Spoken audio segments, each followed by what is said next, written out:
भारत के डिस्ट्रॉय करने के बाद 15 महीने में खड़ा किया जैश ए मोहम्मद ने बहावलपुर बेस का मरकज। सुभान अल्लाह, हेडक्वार्टर को फिर से करोड़ों रुपया खर्च करके नए जैसा बना दिया। जी हाँ दोस्तों, आपके सामने एक तस्वीर चल रही है भारत की ब्रह्मोस मिसाइल जब इस मरकज के अंदर आकर फटी थी तो इसके परखच्चे उड़ गए थे। और एक तस्वीर अब आपके सामने चल रही है 15 महीने बाद की, जब जैश ए मोहम्मद ने फिर से बहावलपुर बेस को दोबारा से नए जैसा चमका दिया है, मार्बल लगाकर, रंग करके और पंखे लगाकर। दोस्तों, ये जो रिकंस्ट्रक्शन है पाकिस्तान के बहावलपुर के हेडक्वार्टर का, ये बहुत ज़्यादा डैमेज हो गया था भारत के ऑपरेशन सिंदूर स्ट्राइक मई महीने के अंदर। लेकिन 15 महीने के अंदर यहाँ पर इस कैंप को फिर से नए मार्बल, नए पेंट, प्लास्टर और जो डोम इसका टूट चुका था वो डोम दोबारा से रीबिल्ड कर दिया गया है।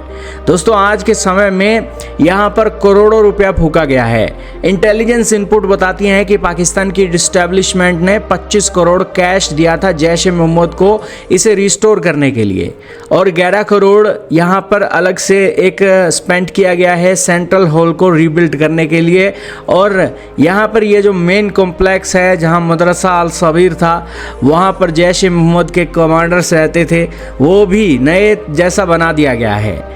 दोस्तों, ये जो लेटेस्ट रिस्टोरेशन है भारत के लिए, यही एक तैयारी करने की बात है कि हमें और ब्रह्मोस मिसाइल तैयार कर लेनी चाहिए कि अगर पाकिस्तान नहीं सुधरता है तो दोस्तों फिर से ब्रह्मोस मिसाइल की स्ट्राइक यहाँ पर कर देंगे। और देखना होगा कि पाकिस्तान कब तक इस एक मरकज़ों को दोबारा से नया बनाएगा।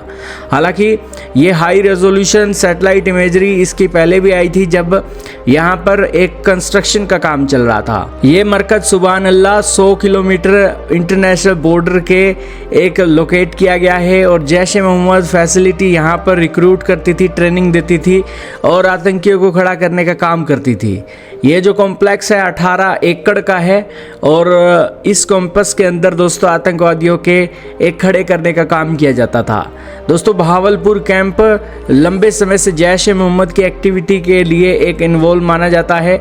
और ये टेरर ग्रुप कई अटैक भारत के ऊपर जो हुए हैं, जैसे पार्लियामेंट का अटैक 2001 का, 2016 का पठानकोट एयरबेस अटैक, 2019 का पुलवामा सुसाइड बॉम्बिंग, उसमें यह सुभान अल्लाह कैंप से ही तैयारियां होती थी और यहीं से ही तैयारियां होकर भारत पर अटैक किए जाते थे। हालांकि जैश ए मोहम्मद के फाउंडर मसूद अजहर के रिलेटिव्स और इसी के साथ और भी लोग इस ऑपरेशन सिंदूर की एक स्ट्राइक में मारे गए थे। और 10 इन्होंने माना था जैश ए मोहम्मद वालों ने कि 10 अजहर के रिलेटिव और 13 लोग इस हमले में मारे गए हैं। ये बेस दोस्तों 400 किलोमीटर साउथ वेस्ट लाहौर में है और पाकिस्तानी आर्मी के कंटेनमेंट जोन के बेहद करीब है।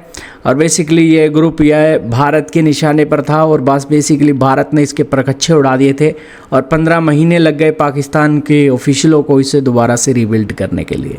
खैर, भारत की 20 से 25 करोड़ की ब्रह्मोस फिर से तैयार है। पाकिस्तान को तो 15 महीने लगे, भारत को ब्रह्मोस बनाने में दोस्तों महीने भी नहीं लगे होंगे और दोबारा से वही कंस्ट्रक्शन करने का असला भारत का तैयार है। आपका क्या मानना है दोस्तों, कमेंट सेक्शन में बताइएगा। इस वीडियो में इतना ही।